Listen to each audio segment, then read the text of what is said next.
Bien, dentro de la práctica budista, en argot, ¿no? se suele hablar de dos grandes etapas, ¿no? Pararse y ver. Pararse es serenarse. Necesitamos serenarnos, necesitamos que la agitación mental disminuya. Y esa práctica de serenidad, esa práctica de samatha, que en términos del budismo, la realizamos cuando utilizamos la atención en un formato de concentración. Nosotros seleccionamos un soporte para la atención y decidimos sostener la atención en ese soporte, concentrándola allí y excluyendo todo lo demás.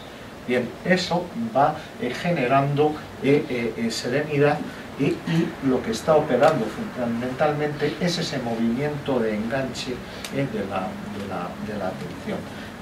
Sin embargo, cuando estamos haciendo una práctica de mindfulness propiamente dicha, por ejemplo, una consciencia sin elección, el movimiento de la atención fundamental es el desenganche. Me oriento, me di cuenta, desengancho, me oriento, me di cuenta, desengancho. De manera que no elijo ningún soporte para la atención, ¿no? En el argot se llama vivir sin moral. No hay ninguna elección de soporte de la atención, simplemente lo que va apareciendo lo toco y lo dejo. Lo toco y lo voy dejando. Bien, esto era simplemente para ilustraros que esos tres movimientos que hace la atención están presentes cuando realizamos esta práctica de meditación. Bien. ¿Tenéis alguna pregunta, alguna duda sobre esto? ¿No? ¿Todo está bien? ¿No? Bien. Pues vamos a abordar ahora un contenido un poquito más árido, que seguramente la terminología os pueda resultar un poquito más complicada. Y es que sabemos de esto de mindfulness desde el punto de vista de la neurociencia. He traído esto para también plasmar la idea y trasladar, ¿no? El sentido de que no estamos realizando nada que sea esotérico. Estamos realizando unas prácticas que tienen un soporte científico, que evidentemente cuando se empezaron a desarrollar, aquellas personas que lo hicieron eran extraordinariamente inteligentes, tenían una capacidad de fineza y de discernir sutilmente a nivel fenomenológico lo que ocurría, pero evidentemente no tenían los conocimientos que tenemos actualmente para dar soporte y tener una mejor comprensión de lo que estamos haciendo. El budismo en el fondo es una psicología fenomenológica, ¿no? Si es que es algo, porque el budismo es algo raro, es por un lado una religión, por otro lado es una filosofía, por otro lado es una psicología, pero si es que realmente de manera significativa es algo, es una psicología fenomenológica, ¿no? Bien, si la atención está implicada, ¿no? en esto de la práctica de mindfulness, eso significa que las redes neurales que dan soporte a la atención pues van a estar también implicadas, ¿no? Una red neural es una trama de estructuras que están interconectadas entre sí. Y vamos a empezar con la red neural que da cuenta de una de las cosas que en el argot de meditación se llama la mente de mono, que es ese continuo divagar que tiene nuestra mente saltando de un sitio para otro, sin concierto, y que seguramente si tuviéramos la capacidad, la habilidad y la paciencia de ir anotando cada pensamiento que tenemos desde que nos despertamos hasta la hora que nos vamos a dormir, llamaríamos al 112 pidiendo una urgencia psiquiátrica, porque aquello ha estado saltando de un sitio para otro, moviendo emociones, en fin, ha hecho absolutamente de todo.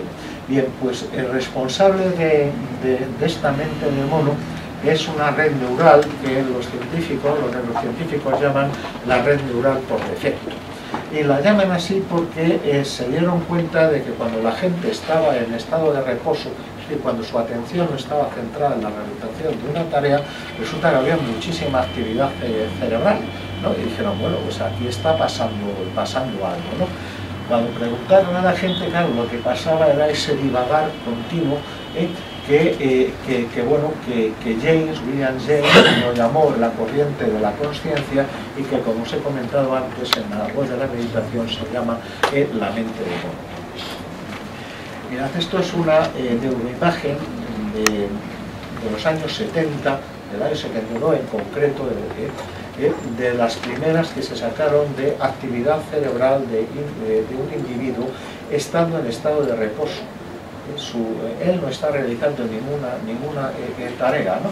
Pero fijaros cómo las porciones más mediales y anteriores del cerebro están en alta actividad.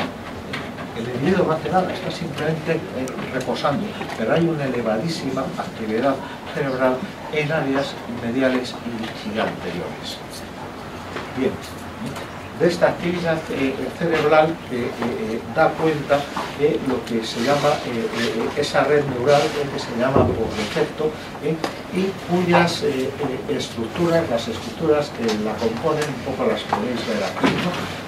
Pues el córtex prefrontal dorsal medial, el córtex prefrontal medial ventral, el córtex cingulado en sus porciones posteriores, el lóbulo parietal inferior, y también la formación hipocámpica. Estas estructuras estarían sosteniendo ese divagar que tenemos cuando estamos en una situación en la cual nuestra atención no está centrada en la realización de una tarea. Lo que los científicos también, los neurocientíficos, se dieron cuenta es que no había prácticamente diferencia, no había una diferencia significativa entre la actividad cerebral en estado de descanso, no centrado en tareas, con respecto a cuando un individuo estaba centrado realizando una tarea. Había simplemente una diferencia entre un 5 y aproximadamente un 20%. Es decir, que la mayor parte de la energía cerebral se nos va en ese discurso mental interno que tenemos de manera continua, y no precisamente en la realización de tareas de control o de intervención en el mundo externo. Bien, pues estas estructuras estarían involucradas precisamente en sostener toda esa actividad en la cual se nos va la mayor parte de nuestra energía. Además de esas áreas, como estamos continuamente pensando y por lo tanto charloteando internamente, intervienen también las áreas motoras del lenguaje, tanto el área de Wernicke, que es el área de Broca, que es el área motora, como el área motora suplementaria. Bien, esas estructuras darían cuenta de la red neural por defecto. Bien, frente a esta red neural por defecto, que es la que está operando de manera ordinaria, cuando practicamos en mindfulness ponemos en actividad alguna otra red neural que de alguna manera contrarreste esa actividad frenética que tiene la red neural por defecto. Bueno, pues vamos a intentar responder a esa pregunta, ¿no? Pero lo vamos a hacer insertando mindfulness ya en el contexto de la psicología. La hemos insertado antes en el contexto budista, vamos a insertarla en el contexto de la psicología, ¿no? Bien, mindfulness es una forma de cultivar la atención que se caracteriza por ser deliberada, es intencional, es sostenida, está siempre operativa en la memoria de trabajo. La memoria de trabajo es lo que nos permite tener un dato durante un intervalo inicial de tiempo pequeño, y es la manera en que, digamos, sostenemos la realidad. Después, cuando necesitamos almacenar eso, lo almacenamos en la memoria a largo plazo. También, a través de la práctica de mindfulness, detectamos los errores o distracciones y volvemos al soporte de la atención, seguimos unas reglas. Practiquemos Vipassana, practiquemos Zen, practiquemos Dzogchen o practiquemos MBMB, seguimos unas reglas, hay una planificación, siempre hay un componente de autorregulación, siempre que volvemos, nos estamos autorregulando, inhibimos las interferencias externas e internas y evidentemente se trata de una conducta dirigida a meta. Esperamos obtener un logro cuando realizamos eso. Aunque tengamos, queramos, o sea, aunque practiquemos sin querer un logro, en el fondo todos tenemos un logro, ¿no? Bien, esto es lo que caracteriza en psicología las funciones ejecutivas. Es decir, que mindfulness, la práctica de mindfulness, en realidad, en términos psicológicos, es una función ejecutiva. Y hay una red neural que da cuenta justo de las funciones ejecutivas, ¿no? En la cual intervienen diversas estructuras. Interviene el córtex prefrontal y el colateral, interviene la ínsula en su porción anterior, el córtex cingulado anterior y el lóbulo parietal inferior. Y en esta es la red neural que muy probablemente da cuenta de la práctica de mindfulness. Lo dicho de otra manera, cuando estamos realizando una práctica, por ejemplo, de consciencia sin elección, estas estructuras neuronales estarían en una actividad relativa, mientras que las que hemos visto antes de la red neural por defecto estarían en ocio relativo. Y viceversa, cuando estamos inmersos en una mente de mono, estas estructuras estarían en un ocio relativo, mientras que las que hemos visto anteriormente estarían completamente activas, estarían en una actividad relativa. Bien. Vamos para no cansaros mucho más con esto, pero sí que veáis algunas de las consecuencias que sabemos desde el punto de vista neurocientífico que ocurren tras la práctica de mindfulness. Y os he seleccionado algunos trabajos para que lo veáis, ¿no?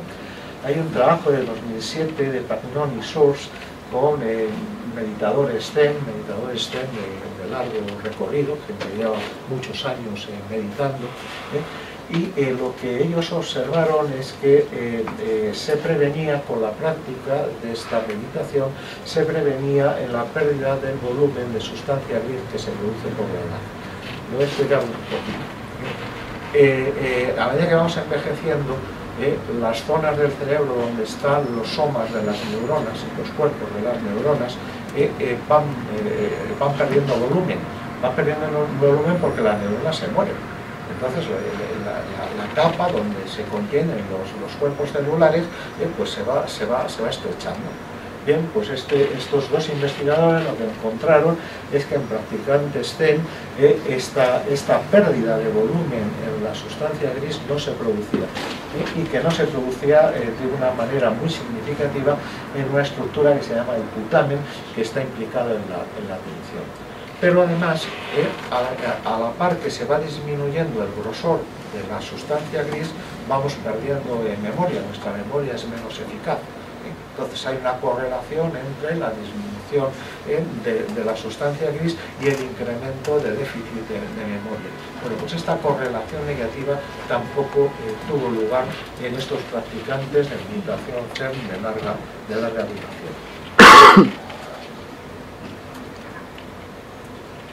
Bien, antes os planteaba estas dos redes, ¿no? La red responsable de la mente de mono y la red que sería la red responsable de la práctica de mindfulness, o más que responsable, que subyace, que soporta la práctica de mindfulness. Y bueno, pues vamos a ver si hay algo de esto que sea cierto, ¿no? Vamos a ver si realmente la práctica de mindfulness neutraliza o reduce la actividad de las estructuras de la red neural por defecto, ¿no?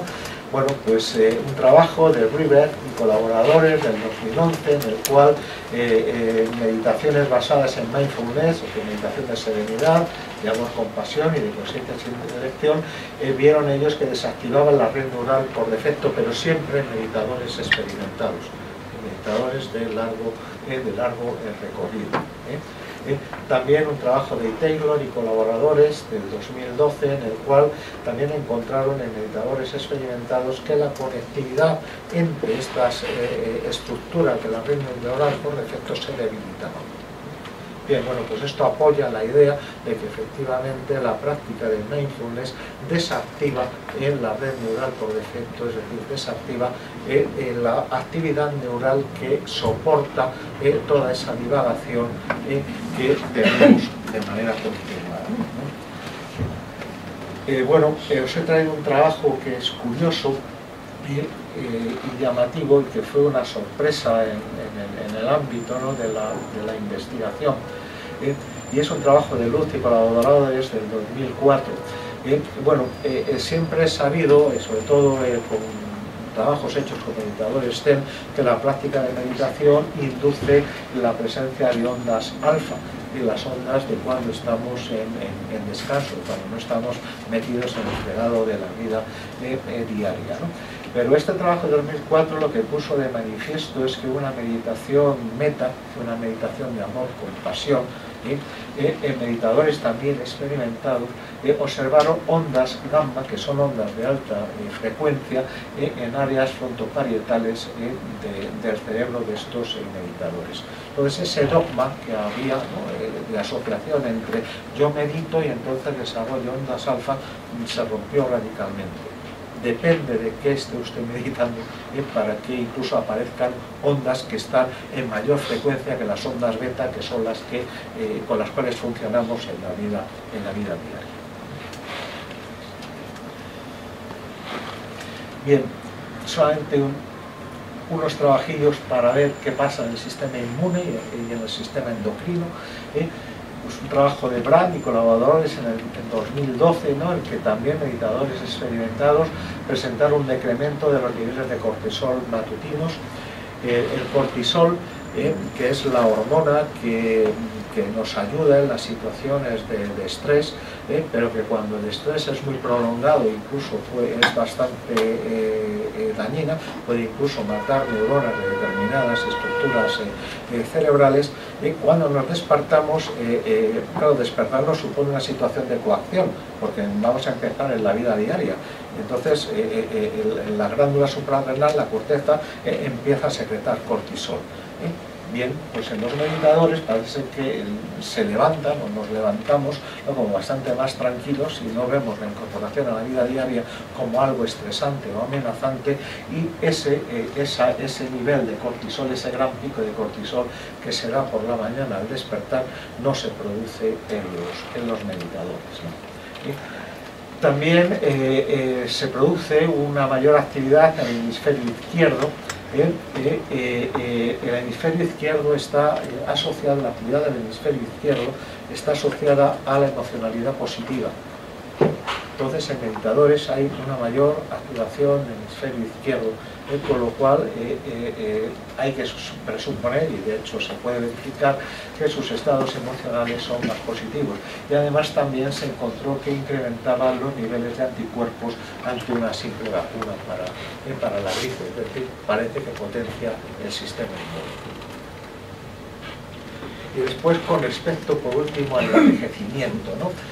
Sobre ello no hay nada más que un trabajo realizado, que es el que os he traído, de Jacobs y colaboradores del 2011, en el cual un entrenamiento intensivo durante un retiro en prácticas de serenidad y de amor de compasión incrementó la actividad de una enzima que se llama telomerasa. Esta enzima telomerasa es la que se encarga de que los telómeros, que son parte de los cromosomas, no disminuyan, no se acorten, van reparando los telómeros. ¿Por qué los telómeros se dañan y se acortan? Porque las sucesivas divisiones de las células, por, digamos, desgaste mecánico, por así decirlo, se van perdiendo cachos de información genética.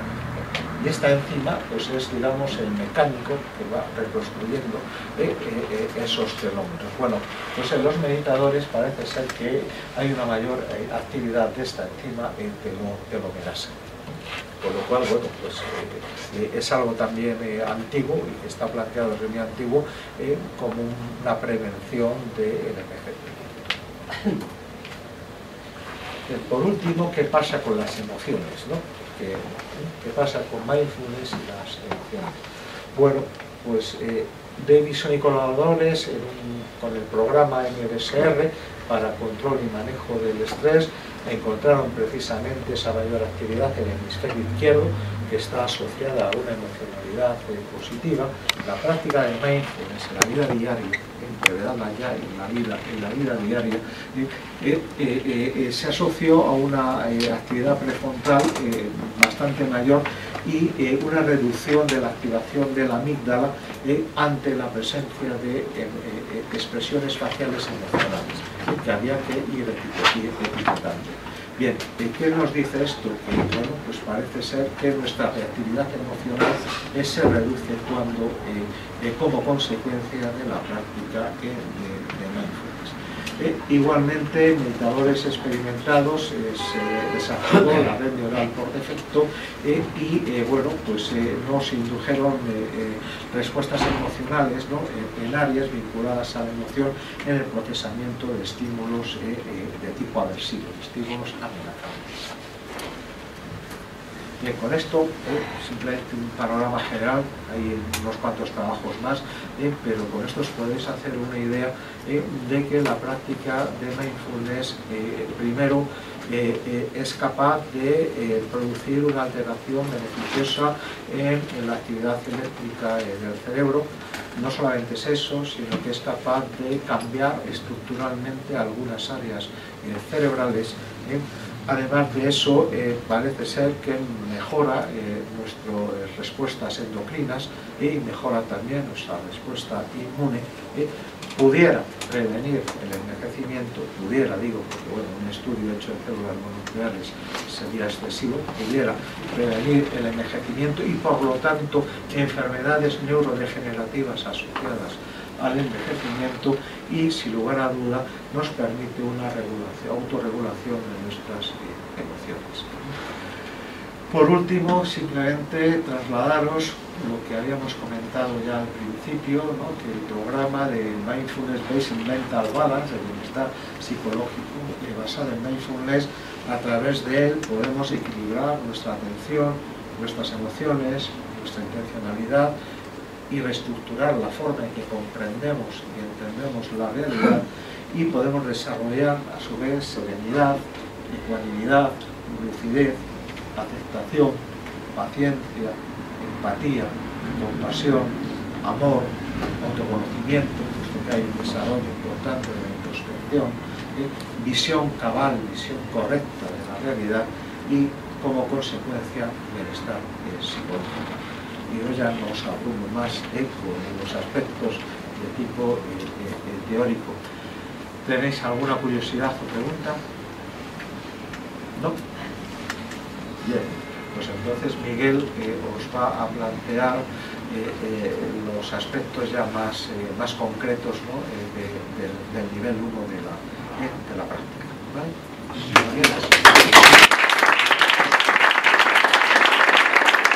Gracias también a Juan Ramírez, a todo el equipo de Hermesán por haberla organizado, y muchas gracias también a Santiago Segovia, que es el creador del programa de bienestar psicológico basado en mindfulness y es el director del curso que vamos a desarrollar.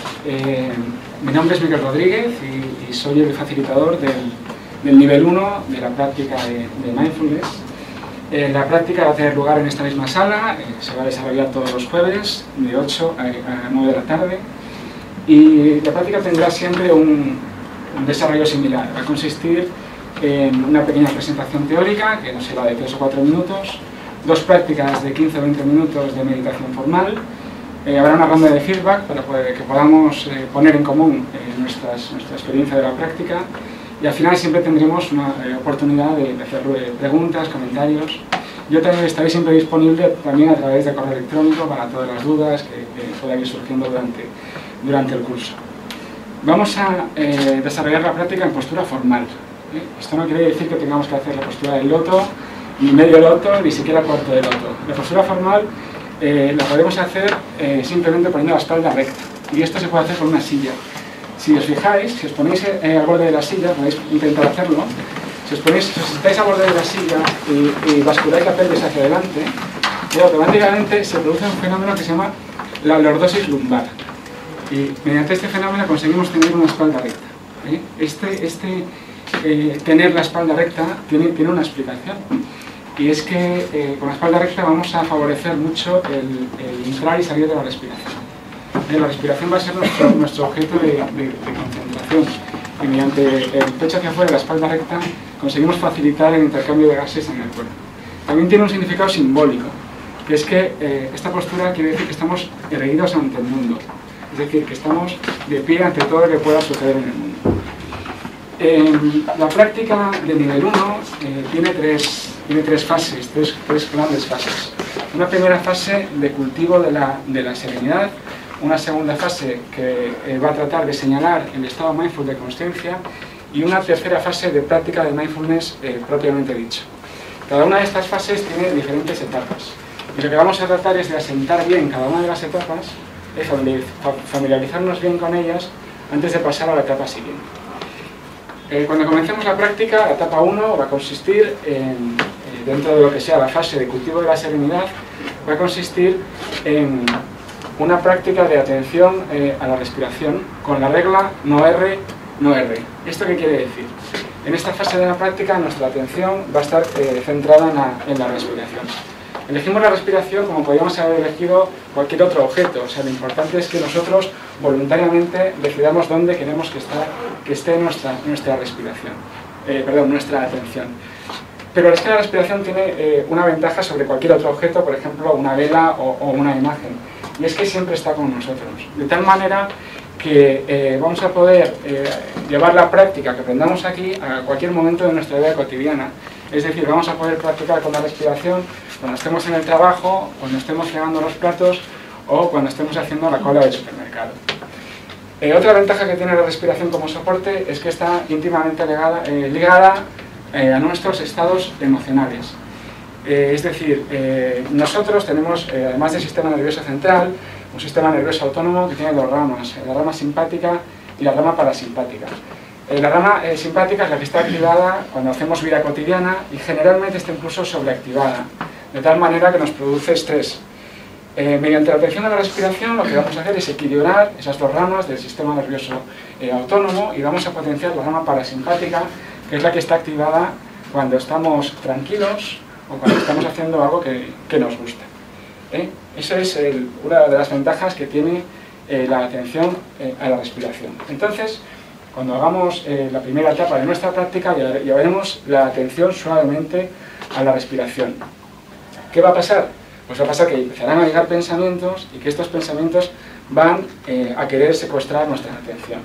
Y es el momento en el que nosotros aprenderemos y practicaremos una regla que nos va a acompañar durante toda nuestra práctica. Esta regla se llama no R, no R. ¿Qué quiere decir no R, no R? Pues quiere decir no resistirse y no rendirse.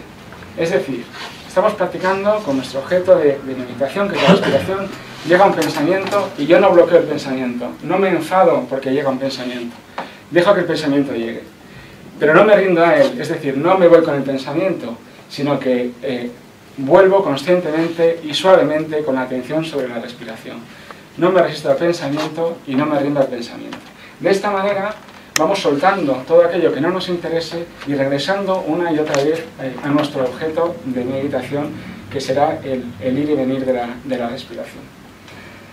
Esta regla 9R9 además nos va a servir para desarrollar una meta-atención, es decir, vamos a tener siempre la atención puesta en donde tenemos la atención, y va a acompañarnos en todas las fases de nuestra práctica. Pasaremos daremos un pasito más cuando hayamos dominado el primer paso y lo que empezaremos a hacer será realizar anotaciones. Seguiremos teniendo nuestra atención puesta en el ir y venir de la respiración, pero vamos a aprovechar una característica de nuestro cerebro, que es que la vía motora y la vía motora del pensamiento y del lenguaje es la misma, de tal manera que si la tenemos ocupada con una verbalización no se van a producir pensamientos. ¿Qué vamos a hacer? Vamos a tener nuestra atención puesta en la respiración y vamos a inspirar y decir en silencio in, dentro o inspiro. Vamos a expirar y decir ex, fuera o exhalo. De esta manera vamos a bloquear la vía motora con esta verbalización y nos iremos dando cuenta de cómo cada vez hay menos pensamientos y van apareciendo momentos de silencio mental. Daremos un pasito más en nuestra práctica y pasaremos a tener la atención concentrada en la exhalación. Dejaremos el ir y venir de la respiración y nos concentraremos en la exhalación. La exhalación tiene la característica de que está muy ligada, como os comentaba antes, a nuestros estados de relajación, con lo cual, mediante la concentración en todo el proceso de exhalar, principio, desarrollo y final de la exhalación, lo que vamos a ir potenciando es esa serenidad. Daremos un paso más y lo que haremos será empezar a contar exhalaciones. Esta práctica de contar exhalaciones desde 1 hasta 5 nos va a ayudar también a potenciar nuestra paciencia y a potenciar nuestra concentración. Es una práctica que al principio puede resultar un poquito aburrida, pero es muy eficaz a la hora de potenciar nuestra concentración y de ir generando cada vez más serenidad. Una vez que dominemos este paso, daremos un pasito más, dejaremos de contar exhalaciones y nuestra siguiente práctica consistirá en exhalar con la A. Utilizaremos la verbalización de la A desde el principio hasta el final de la exhalación y lo haremos también en silencio, lo haremos para nosotros mismos. ¿Y qué ventajas tiene esta práctica? Seguimos potenciando con atención a la exhalación nuestra serenidad y además el A va a ser nuestro mantra. A es un mantra que se utiliza en el budismo tibetano y que para ellos tiene un significado. Para nosotros es una sílaba neutra. Lo que vamos a conseguir con la exhalación y pronunciando la A es crear un condicionamiento, de tal manera que cuando hayamos avanzado con la práctica, solo contraer ese sonido A vamos a elicitar toda la serenidad que hayamos podido generar con nuestra práctica. Daremos un pasito más. Dejaremos de exhalar con la A, seguiremos potenciando la exhalación y nos daremos cuenta de que al final de la exhalación hay una pausa fisiológica. Una pausa fisiológica que vamos a denominar el punto de quietud. Así que seguimos con nuestras respiraciones y nos vamos haciendo conscientes de que al final de cada exhalación hay una pausa fisiológica que es esa pausa que necesita el diafragma para contraerse y relajarse después de cada respiración. Aquí termina nuestra fase de serenidad y a partir de ahora pasamos a la segunda fase, que es señalar el estado mindful de consciencia. Hemos dicho que después de cada exhalación encontramos un punto de quietud y vamos a hacernos conscientes de cómo está la mente en ese punto de quietud. En ese punto de quietud vamos a descubrir que hay una ausencia radical de pensamiento. La mente está completamente vacía. Vamos a inspirar, vamos a exhalar, vamos a desembocar en el punto de quietud y nos vamos a hacer muy conscientes de que en ese punto de quietud la mente está completamente vacía. Estaremos un tiempo desarrollando esta práctica. No vamos a manipular el punto de quietud, pero lo que sí podremos hacer es prolongar algo las exhalaciones, porque siempre vamos a acabar desembocando en el punto de quietud y es un punto donde la mente está completamente vacía y hay una ausencia radical de pensamiento. Avanzaremos un poquito más y lo que vamos a empezar a hacer es inhalar esa quietud que encontramos al final de la exhalación. Nos acabaremos dando cuenta de que inhalando quietud vamos a llegar también a un segundo punto de quietud, que es otra pausa fisiológica que hay entre la inhalación y la exhalación. Daremos un pasito más y comenzaremos a generar unos bucles de quietud. Exhalamos, llegamos al punto de quietud, inhalamos quietud, llegamos al segundo punto de quietud, volvemos a exhalar y ahora nuestra atención está puesta tanto en la respiración como en el vacío, en el silencio que encontramos en los puntos de quietud. Seguiremos avanzando, daremos un pasito más y ahora nuestra atención va a cambiar la gestalt. Ya no tendremos la atención puesta en la exhalación, inhalación y punto de quietud, sino que iremos a ese silencio que hay en el punto de quietud y ahí ese será el foco de nuestra atención. El fondo será la respiración, seguirá bien la respiración, pero el foco de nuestra atención estará puesto en la quietud. Avanzaremos un pasito más e investigaremos qué hay en esa quietud y nos daremos cuenta de que además de quietud, en ese punto hay una extraordinaria lucidez, es decir, que somos plenamente conscientes de todo lo que sucede a nuestro alrededor. Nuestros sentidos nos siguen dando información y hay un juego constante entre el vacío y la lucidez. Hasta aquí señalar el estado mindfulness de conciencia y el paso siguiente ya será la práctica propiamente de mindfulness, donde lo que haremos será conjugar ese juego de vacío y lucidez. Hay vacío, hay lucidez y hay ecuanimidad porque no juzgamos ninguno de los fenómenos que aparecen en el campo de conciencia. Investigaremos qué es el estado de mindfulness, trabajaremos con él, lo llevaremos a la vida cotidiana, comenzaremos a funcionar cada vez en más momentos sin juzgar, llevando lucidez, serenidad y ecuanimidad a nuestra vida.